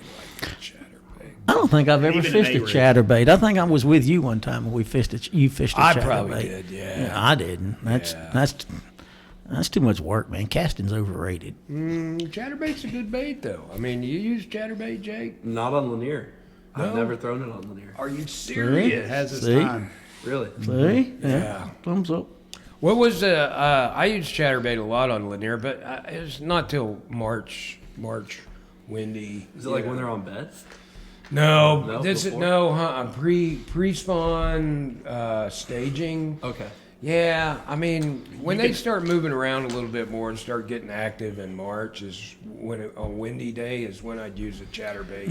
And I got a couple YouTube videos with chatterbaits. Even into February. Yeah. Oh yeah. Yeah. Are you throwing it shallow, like traditional chatterbait fishing? Oh yeah. March is usually your sailboat pattern with the A-rig. Yeah. Yeah, I've been pretty dangerous with Look that. at Jake doesn't know that. Look at him. Yeah, LJ tells this story, but I'll make it short. I used to throw the A-rig a lot. I can actually throw a bait caster with an A-rig on it. So I'm going down, me and a buddy of mine, my buddy Joey, we're going down the bank. We're throwing docks. We're throwing A-rigs on docks, you know, that old dock A-rig bite. So it was pretty windy, and we're going down this row of docks, and there was one dock there that had a sailboat with a big sailboat mast. And I don't know what happened, but I threw that A-rig, and the wind hit it. I threw it into the wind, and the wind hit it, and it's kind of like a fastball. Sometimes they sail on you, right? So the A-rig caught the wind, and it sailed, and it went up, and it hit the mast and got... man. All the way in the top. All the way up at the top. You know where the cross beam section is? Well, you have the ropes that go down on the side. It got caught in one of those ropes right in the cross beam, you know. And this isn't an A-rig. And this is one of these places where the docks are really close to the house. Like the house has giant bay windows. And I'm like, oh man, 'cause right away it's like that ain't coming out. That ain't Looked coming like out. a chandelier. It's hung in everything. And I'm like, every time I would pull on it, the mast would kind of bend down a little bit. And so, if people were inside, they could have seen this just by looking out the window. And I'm just like, we got to get out of here. We got to get out of here quick. But not before I take 2 pictures of this. Yeah, I got a picture, and I look at it, and I see a sailboat, and I reply back, it's a sailboat. And he says, look close. So I zoomed in, and sure as heck on the top looked like a chandelier. It was a full-blown A-rig in the top. Joey's like, you got to get a picture of this because that's like 30 feet in the air. I mean, it wasn't a small sailboat. It was one of the It must have been one heck of a wind. right? But anyway, that was my A-rig. So I won't throw an A-rig till early spring. But about the time that I start throwing that A-rig is when I'm throwing a chatterbait too. So it's just, do they want the small thing or the big thing? But yeah, I'm a jackhammer. That's all I use. Poor who was it? David Loftus used to make the chatterbaits. Mm-hmm. And he had given me a couple of the chatterbaits he made. But, man, I'm just the kind of guy that I get stuck on something I don't want to change. And even though he gave me those chatterbaits, I'm still, all I wanted to use was a jackhammer because I had all kinds of, faith in the jackhammer, so I didn't want to change. But, yeah, that's another bite that's coming up before long is the chatterbait bite. So, what else we got coming up? You think of anything else? Let's see, the spring, as far as bites goes, or just fishing Yeah, stuff maybe in general? over the next month or two. We don't have to go into spring and that whole, I'm out deep. Yeah, I know you would be, but I'm just wondering if there's anything Yeah, that I'm missing here. Live feed creeks when you have a warm rain coming. Yeah. Mud lines, those will come into play. Well, that makes sense, especially in our coldest, part of the winter. Yep. Any warmer water coming in. Even on the creeks on the south end or just up north? No, south On the end, south too. end? I think the south end would be better than the north end on that because the whole creek will get muddy up there. The best day I've ever had on Lanier with a client, as far as numbers go, was up north on a mud line after it poured all night long. Wow. Maybe just a little temperature change And or about something like that. and about 12 feet of water. Wow. It was absolutely. I don't think I'll ever top that day. Yeah. It was just one of those, like, holy cow. I mean, I had to go to the car wash with my boat afterwards because Really? you could not step anywhere on the boat and not step on a regurgitated shad. Oh, man. Either shad or fish, poop. I mean, it was the entire boat. You could not step and not step on something that wasn't Why did you carpet. do that, though? Why did you clean it? I just leave mine there and let them turn into His is chips. camouflaged. Well, Yeah, I they're mean, like shad chips. the If boat- you leave them there The and they boat dry. was still less than 6 months old at the time. Now, right. I mean, I gotta, it looks like a crime was committed on the deck of the boat from one of the stripers I caught this year. So Yeah. Jake, when we leave, I'm going to show you. Jim's camouflaged his boat. He's got the only camouflaged hull. And Jake sees it out. You've seen my hole. Yeah. and barnacles. Did you see the barnacles? You got barnacles on? He told me to leave the barnacles. That's part of the whole deal. Yeah. I mean, if you're going to camouflage your boat, throw some barnacles. There's a lot of them on the left-hand side, so when he's going down the lake, it pulls left. God. That was funny. He brought his boat up to work on it, and the first thing he said to me is, "Hey, man, don't mess with my camouflage or my barnacles." Yeah, I could see you guys trying to clean it. I don't think so. Them guys would try and clean We got a pressure washer after it, and he said, "Man, you're going to need a torch." Yeah. All right, Jake, what are you going to be doing for the next month or two? You just going to be fishing, or Yeah. are you? Yeah. I'm trying to get my. Are you talking about fishing related or life related? Yeah, well, you can throw in life related if you want. Well, no, fishing related. The same stuff they said. I'm Yeah. gonna be probably out deep. Steep rock comes into play for me as January rolls in. So. I got you. Yeah, tournament. You going to be trying to fish a tournament? I am. I'm fishing 2 days. Yeah, Saturday. The Scott Barnes' Santa Oh, Classic, or right, whatever he calls right. it. Yeah, on the 23rd. Yeah, Yes. yeah. That'll be a good one, man. I guess, man, everybody's still gonna be doing their thing. I don't even know what they're doing. Them guys that's bringing in 22 pounds. They're doing something that I'm not. Yeah, we need to follow those guys. Why don't you follow them around, find out what they're doing, LJ? Okay. Go ahead. Okay. Yeah, report back to us. Okay. Get a drone above them or something. There you go, man. That's a good idea. Speaking of drone, I think I told somebody over there at Mary Alice at the park, there's a dude over there that's got a drone, and he's got about 8 rods, and his drone is carrying the bait out for him. And dropping it. Yeah. Dropping them bluebacks out there in that drone, man. He just got that whole point covered with drone drop bluebacks, you know. Dude, the other day coming into War Hill, some guys were out there doing remote control planes, water planes. Yeah. And, you know, most of them this big. They had one out there was as big as your table here, your bar. Is that right? It was huge. And I told, who was with me? Oh, it was Eddie Cole. Yeah. I told him, I said, I'm not leaving until they fly this big one. I got to see this big one because if it hits something, it's gonna hurt something. Yeah. Because that thing was huge. I got to get one of those. You have any missiles on it? No, it just looked like an old seaplane. Do you use drones with missiles? Maybe. I'm not going to comment on Is that. that top secret? Never mind.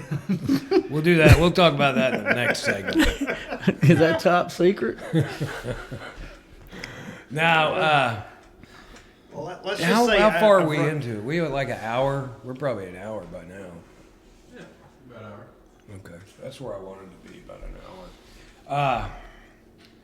You want to take a quick break? So, with this part, what I wanted to do was I saw on TV just a couple of days ago on the news, I saw some military folks that were talking about how hard it was for them being in the military and some of the physical tests that they had to go through and how difficult that was to maintain, you know, your physical appearance as well as, you know, being in good physical health, you know, and it's getting really hard. So I was kind of talking to Jeff about it, you know, and what I wanted to do was I kind of wanted to talk about what it was like me going through boot camp back in 1982 in Navy boot camp and what Jeff went through. Jeff went through Army boot camp in 2000. Is that right, Jeff? Correct. So, you know, I thought it might be of a little bit of interest to tell everybody what it was like from kind of a personal aspect going through Navy boot camp in 1982 and how it differs from boot camp today and even possibly 2000 and differences between the Army and the Navy. But for me, you know, I was telling Jeff, and we just had this conversation before we started recording. I was 22 years old when I came in the Navy, so I wasn't a young guy. I wasn't right out of high school. I had actually worked in construction with a lot of dudes from the time I was 17 years old or 18 years old till the time I was 22 when I joined the Navy.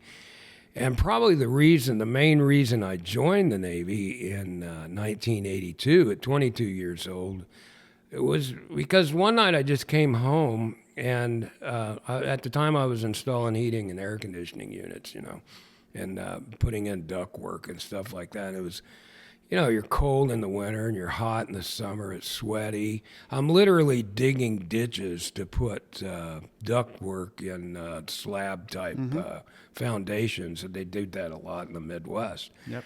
And so, you know, I'm 22 years old. It's August. It's the 1st of August. I'm hot. I'm sweaty. And I'm thinking to myself, do I really want to do this for the next 40 plus years? I'm literally digging ditches in the dirt, right? And so I'm like, no, this is not going to work. So I had been thinking about the military for a while. And so I just kind of like started making those phone calls and doing what you got to do to join, you know. And I'd already taken my ASVAB test, and I did really good on that. Pretty good on that, anyway. So I told my dad I was thinking about joining the Navy. He said, hey, let me give you a little piece of advice. He said, if you're going to join, he said, make sure you get everything in writing. Yep. Your parents are always going to tell you that. And he said, if I can give you another good piece of advice, he said, get a job that when you get out, that you can do something with that knowledge that you got from the Navy while you were in. So he said, pick a job. If you can find a job, pick a job where when you get out, you can use that job to your benefit. And I was like, that's pretty good advice. Yeah, I didn't really do that. There are a lot of people that didn't. And it depends. It depends on your own, So I'm living in Oklahoma then, Tulsa, working in Tulsa in construction. So I go down to Oklahoma City, go through all the, I think they call it the MEPS station, yeah. Go through MEPS, and I sit down, after they go through the whole physical thing with you and check you out and make sure that you've got everything you need to join. Then you start talking about what you're going to do, And so I sit down with these guys, these two Navy guys, and they said, what do you want to do? And I said, well, a couple of things. Whatever I do, I want to get it in writing. And I said, my dad told me, get something that I can use on the outside. And they're like, well, let's see what we got, They go through all the computer stuff, and they come back and say, well, you can go to a nuclear program if you want. You scored high enough on your ASVAB test. And I was like, oh, cool, that sounds good, work in nuclear field. And they said, but there's like an 8-month waiting list for that, 8 to 10 months. And I was like, I want to go right away, Right. like tomorrow if I can. So I'm like, well, what do you got, maybe later on this week? And they said, well, we got this aviation electrician job, and you want to be an aviation electrician? And that's just a guy that, works in electricity on airplanes. And I said, do I get it in writing? And they said, oh, yeah, we'll give it to you in writing. I said, okay, I'll take that. I'll be an aviation electrician. I still didn't trust them. I don't know about you, dude, but, well, I was do you like, trust them yet? yeah, I know, but I was like, I came home and I told my dad, they told me I'm going to be an electrician and all this stuff, and I'm going to go like the day after tomorrow. It's actually 72 hours, So I had to pack all my stuff up. And to be honest, I'd only been out of Oklahoma a couple of times, and I'd only flown on a commercial airline once before, So I was flying out to San Diego. They had boot camp for the Navy in San Diego, Orlando, and the Great Lakes. Mm-hmm. And I wound up going in San Diego in middle to late August. And so I wound up getting on an airplane in Oklahoma City in the late afternoon, and I had a layover in Denver, I believe, and wound up in San Diego about 10 o'clock at night. Man, if you go to boot camp and it's like late at night, you're in for a long night because Oh yeah, they're just getting started. I think I showed up at Fort Benning around 11:30 p.m. At night, yeah. So that's when the party starts, Oh boy. So, I'm rolling up into San Diego. I get off the plane and there's a dude there at the airport that you're looking for that tells you exactly where you're supposed to go to wait on a bus to take you to, the training center. And so it was right outside the airport. They had us all standing by the curb at attention, waiting on the bus. And the bus pulls up, gray Navy bus.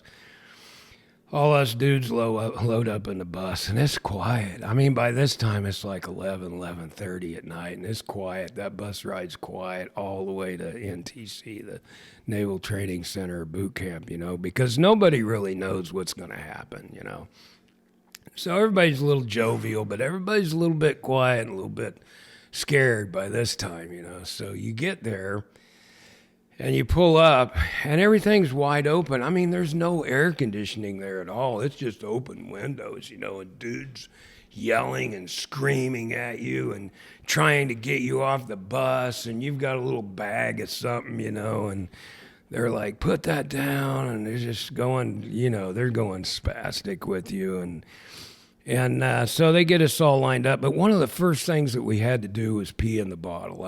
You guys had to take your analysis, I'm sure. That was one of the first things. And that's what started weeding people out right away was we peed in the bottle like the first thing. And then I think they yelled at us some more and kind of like degraded us some more. And then finally gave us some bedding and put us in a barracks, and there was probably about 50, 60, 70 of us in this vacant barracks with nothing but mattresses on steel frame beds. And by this time it's 2 a.m., and you're like tired, you've peed in the bottle, they've messed with you about as much as they can mess with you, and you just want to go to bed, So you got you some sheets and a pillow and a blanket.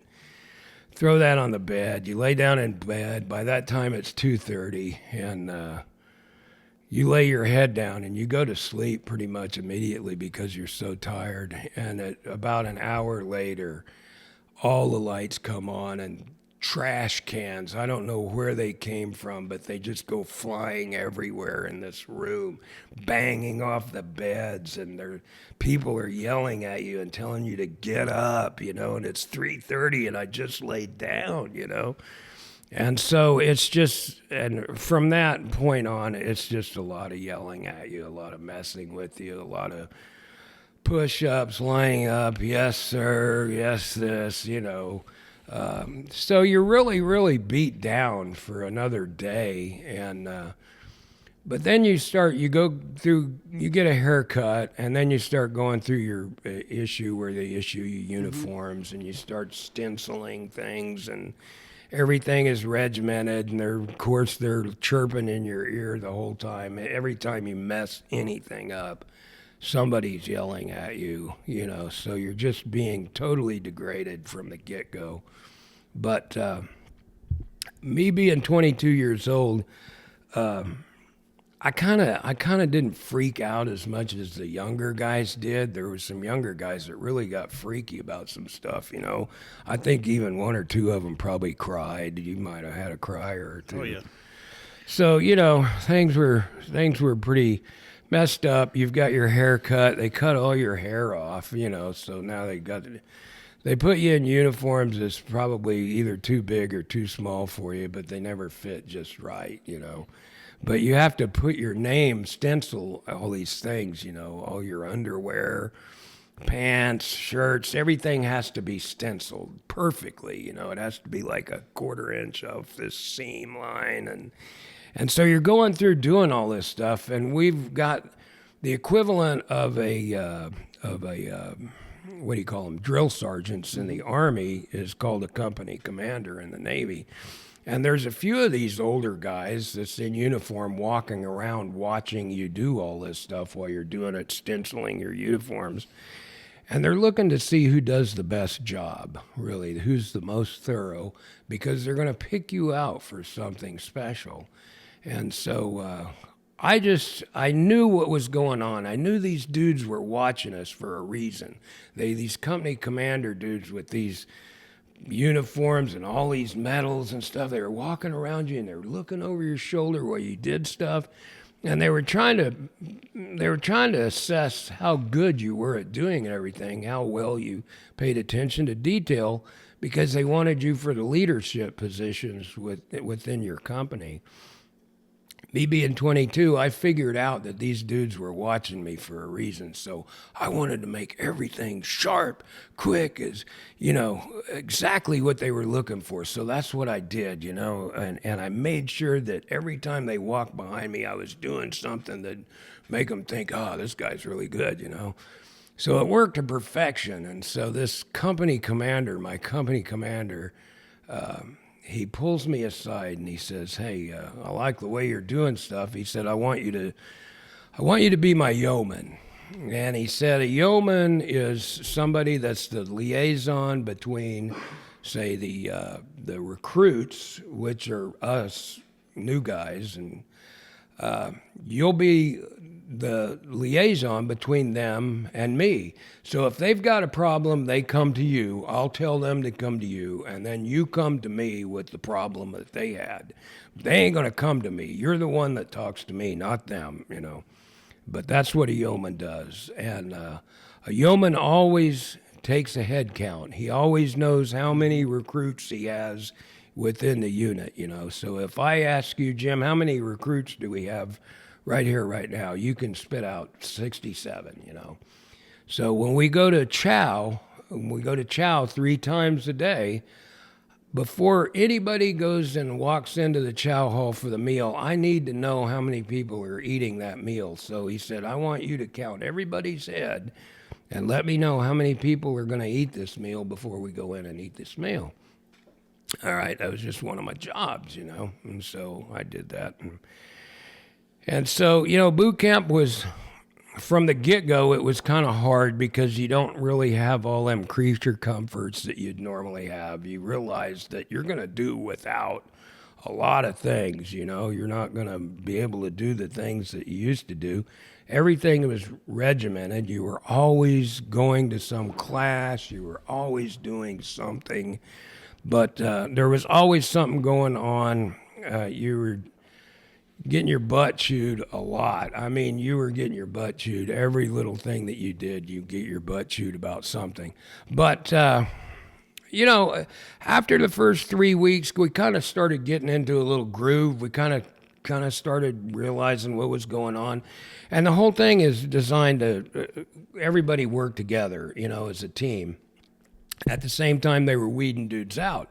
Like, Jeff, you probably had sleepwalkers and people that sleepwalk. We had sleepwalkers. We had dudes that wet the bed. The ones that were sleepwalkers and the ones that wet the bed, they get rid of them. The bedwetters are gone within the first few days. And then sleepwalkers, like we had like 60, 70 guys in one barracks, and we would have to stand watch all night long. And you'd get so tired from the day's activities and so wore out that if you had somebody that talked in their sleep or walked in their sleep, they would more than likely do it when they were really, really tired, right? And so we would have two watchmen that walked around all night long in 2-hour shifts.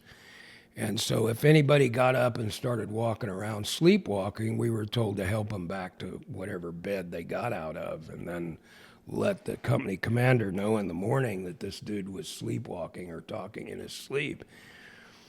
And we had dudes, I'll never forget this. I watched one guy, man, just sitting there steady talking to a wall, you know, back by the bathroom at 3:30 in the morning, just standing talking to a wall, just a wall, you know, and it's like, what is this dude doing, you know? But, I mean, that was part of the deal, you know, so help the guy back to his bed. Don't ask him any questions. Just tell him you're going to help him back to bed and get him back in his bed, you know. But yeah, those kind of guys too.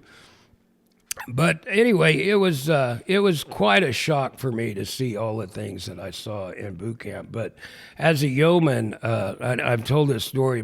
This story's in my blog too. It's called the Marching Party. As a yeoman, I would do my job every day. I would report to the company commander and tell him the numbers. But after about the first month or month and a half, I just started winging those numbers. I mean, I thought, it don't matter. You know, this dude ain't keeping track of this stuff. And so I knew that there was about 65 dudes in the company, you know. So when we'd line up to go to chow, the company commander would say, how many we got, Farmer? And I'd say, 63, you know. I didn't know it was 63.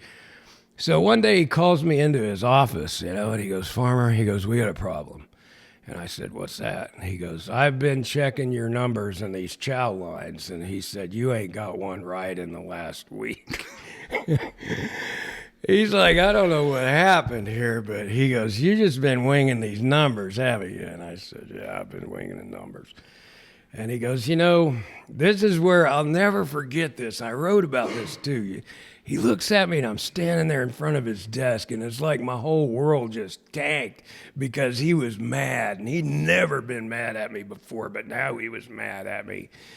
And he goes, Farmer, he goes, I'm going to have to fire you. He goes, you're no longer going to be my yeoman. And he goes, not only am I going to fire you and you're not going to be the yeoman, I'm sending you to a marching party. And I'm like, marching party? What's a marching party? And he goes, that's all. He goes, you'll find out more about the marching party, but it's going to be this Thursday at 9 o'clock, and I'll have somebody give you more information on what's going to happen with the marching party. I didn't know what to expect. So Thursday rolls around, and I'm not the only one going to this marching party. There's another guy going, too, from our company.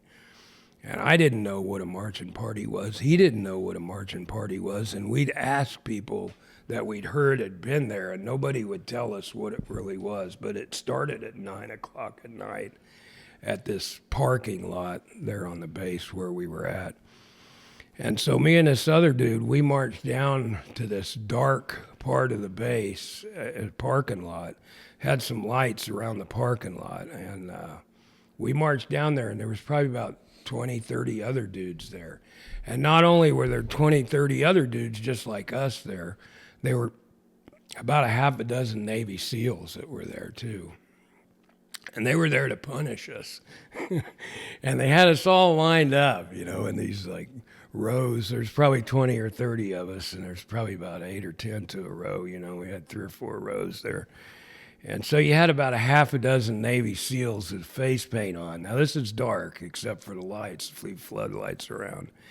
And they got everybody into formation, and they told us basically, you guys screwed up really bad. So you're going to spend the next 2 hours with us out here, and we're going to make sure that you guys don't screw up anymore. We're going to give you some training. And so for the next 2 hours, these half a dozen Navy SEALs just drilled us like you wouldn't believe. I mean, they didn't let up. It was like mental and physical torture. I'll say this, they never laid a hand on us, not one hand on us. They were in your face. They were in your ears. You were down on the ground. They were right there with you. I mean, they were messing with you like you wouldn't believe. We would have to go down and stay 2 inches off the deck with a push-up. And I'll never forget it. It only took about 10 to 15 minutes before my body just started sweating profusely. And then the sweat started running off my clothes and just pooling on the ground, right there where I was. And so every time we'd do some kind of calisthenics, some kind of exercise, they'd want us to get down in that mud, and just get it on you, So they would push you down, or not push you down, but they'd make you stay down in the down position to where you couldn't hold yourself up anymore, and you'd have to lay in that.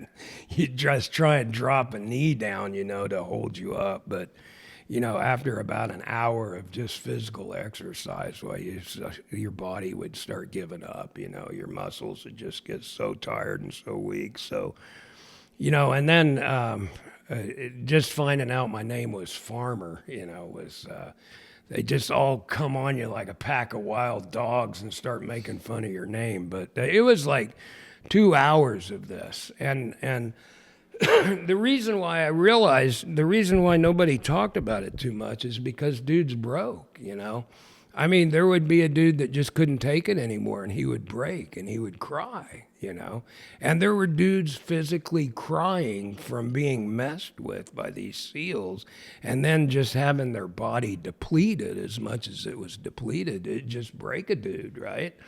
And so it was like, you saw like 5 dudes just like break down the whole time you were there. And these are grown men, that they just couldn't handle being yelled at by, and being physically the type of exercise that you did.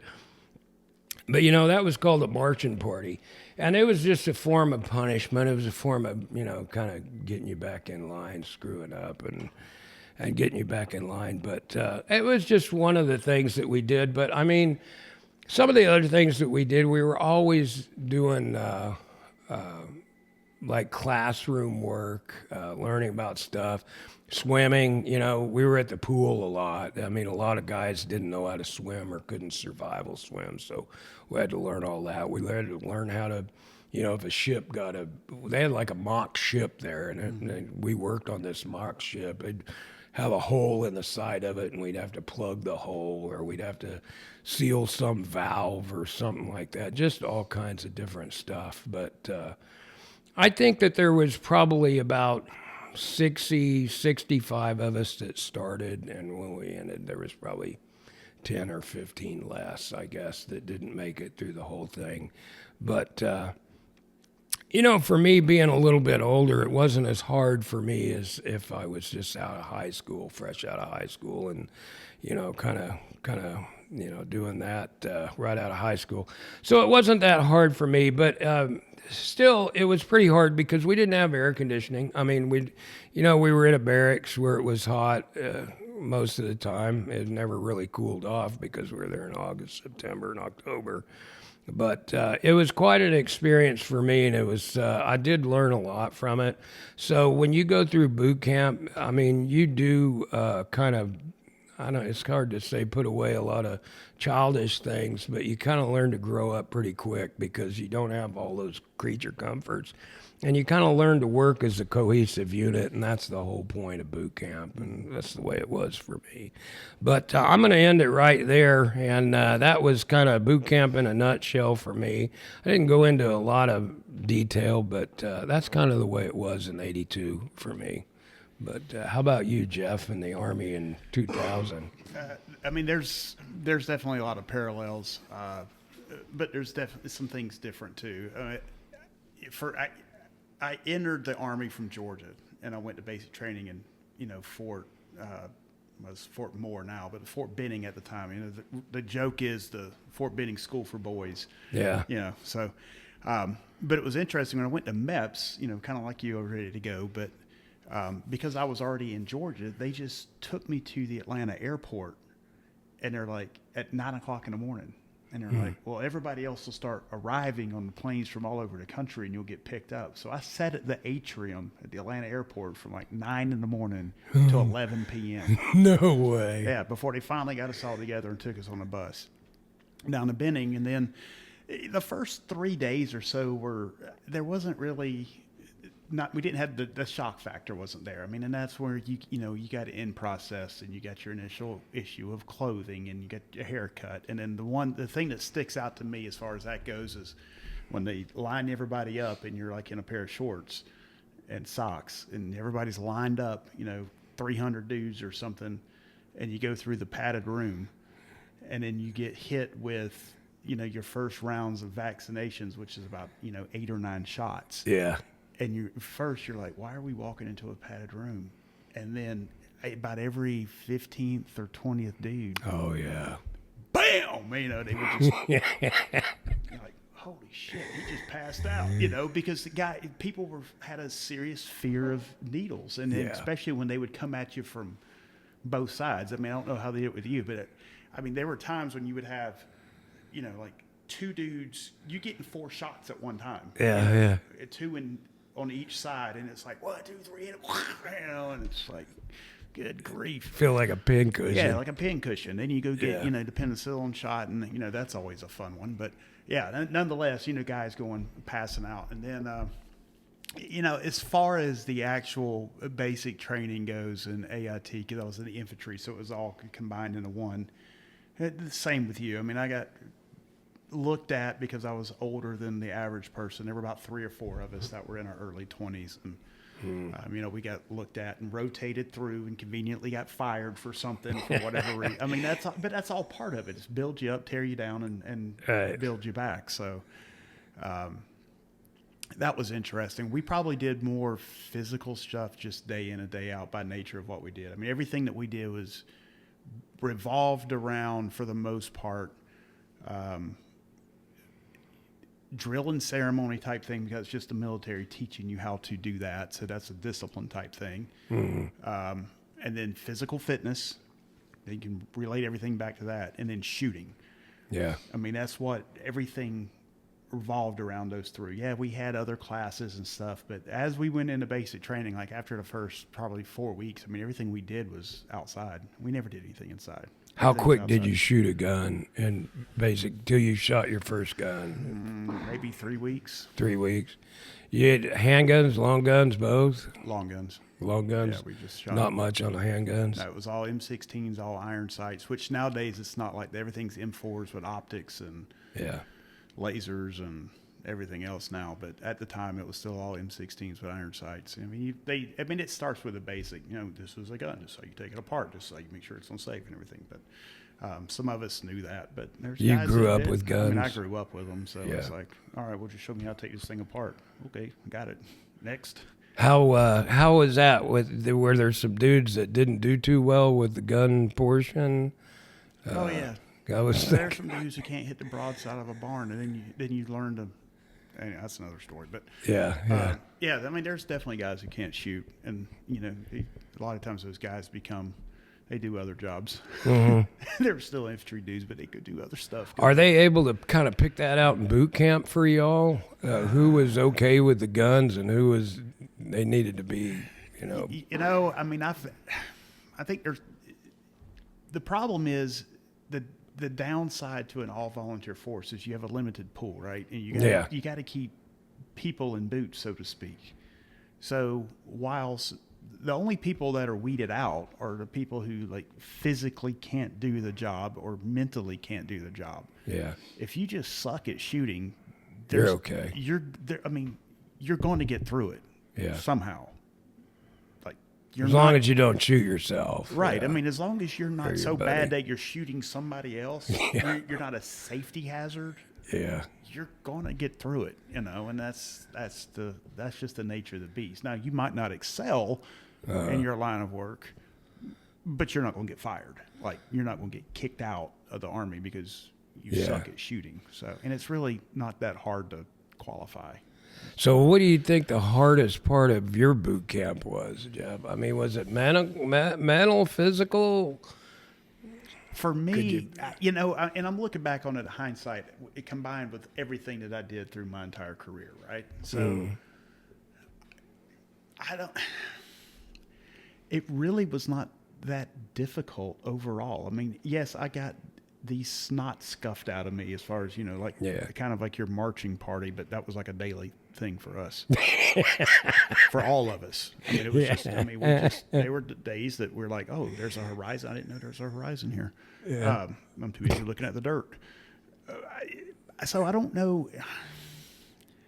I don't know. I mean, it was weird. I would like to say, oh, well, this is the most, I don't remember any part of boot camp being really difficult where I was like, this is. Sweating it like you thought you were going to go home. Or something. No, I mean, it was almost like, I mean, it was hard, but it wasn't like, I don't remember it, you know, being at wit's ends. Nothing like some of the other stuff I did in my career where I was like, what in the hell have I gotten myself into? So you're probably about the same as me. I mean, there was no fear of being thrown out or anything like that. No. You were pretty much like I was. You knew it was a game. I mean, if I wasn't in the top 10% of something, I was like, yeah. I'm like, oh man, Yeah.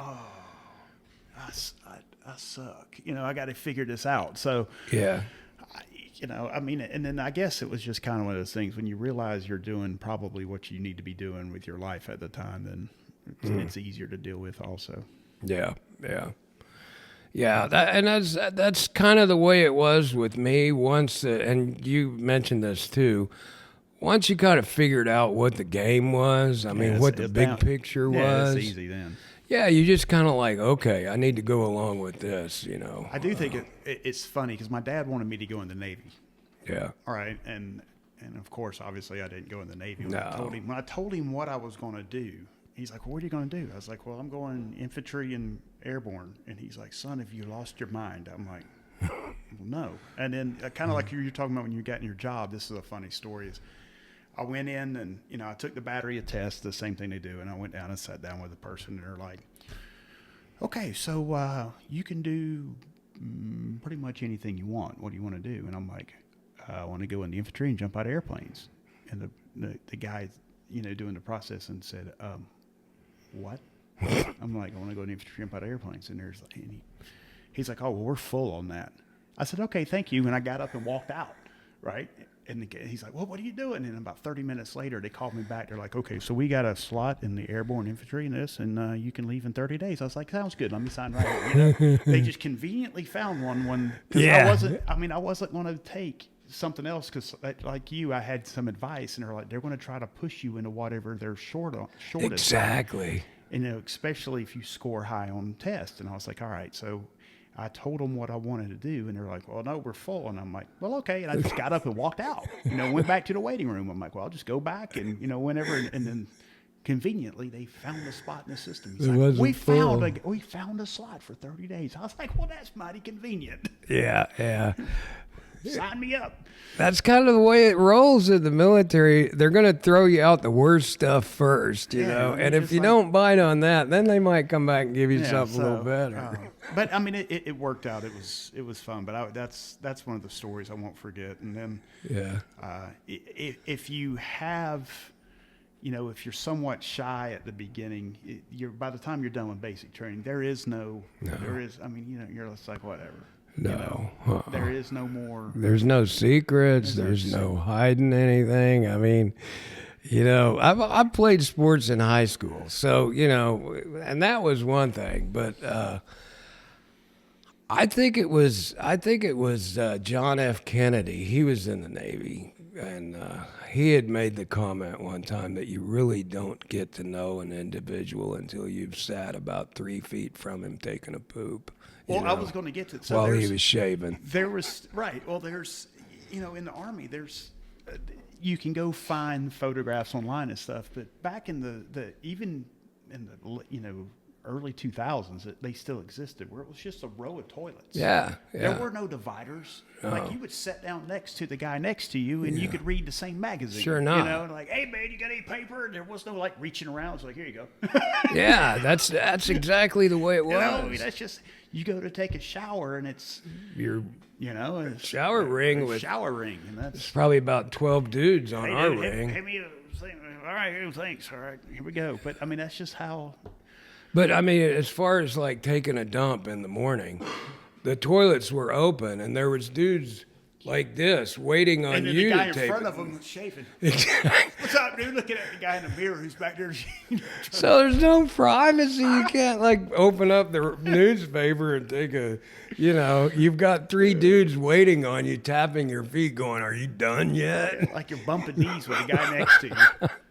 Yeah, but that's just a couple and the water, I don't know about y'all, but shower water was always cold. So we didn't have any warm shower water. It was always cold. So you just had to take a cold shower, but that was okay. Yeah, but I mean, overall, it was a good experience. In hindsight, like I understand the whole break you down, build you back up, which is all basic training is. It's a game. Yeah. They'll break you down, build you back up the way they want you, and some services do it to more extremes than other. The Marine Corps. But exactly. I mean, it's all based on the same principles. They just go about it different ways. Yeah. But I mean, that's the main thing. And I don't know of anybody that's going to boot camp, but if I were to give anybody any advice about going to boot camp is, it's hard advice to take, but the best advice is don't sweat it because they're not going to kill you. No, they're not. No. So anything short of that, you're going to be fine. And as long as you can tie your own shoes, you're not going to fail. You may not do the job you originally thought you were going to do, but you're not going to fail boot camp. They're going to find something for you to do as long as you can tie your shoes, and even then, they still might be able to find you something. Yeah. So, as long as you're not going to be a threat to yourself or the guy next to you, you're good. Yeah. And the big picture is they just want you to work as a team, basically. That's the whole thing is just learn to work as a team and a cohesive unit, and there's no prima donnas. So and I think that may be one of the hardest things for the current generation that's going through it. Yeah. Because that's not really something a lot of them are used to. Yeah. With modern society and people being detached from groups and not being a part of, team environments and not having to rely on somebody else that's your peer, in order to get through a day. That's That's tough for some people to get. I mean, it was tough for people to understand 20 years ago. I can only imagine what it is, today. I know. I can't imagine today, but I will say this. I mean, they still offer some of the same programs they did back when I was in, as far as your college education. Yeah, you can't. I mean, everybody wants free college. Free college exists. You just got to go do 4 years. Yeah, Or 3 years. You can get free college for 3 years. Yeah. It's I paid took for. advantage of it. I don't. And you probably did afterwards or during. Did you take classes during or? So I finished my undergraduate degree while I was in the Army. The Army paid for my master's degree, and I still have 3 years left on my GI Bill. There you go. So I mean, that's something right there. Yeah. So I mean, a master's degree with no student loan debt whatsoever. That's cool. Didn't cost me a dime. Well, we'll cut it off right there. That's boot camp. I was thinking maybe another time that we would talk about, because as soon as I got out of boot camp, I went straight to my school and started training, and that took way longer than boot camp. So maybe the next time we might talk about a little of our training, what we went through. My initial training was all part of boot camp. It was all rolled into one. There was no difference. But I can talk about some of the other.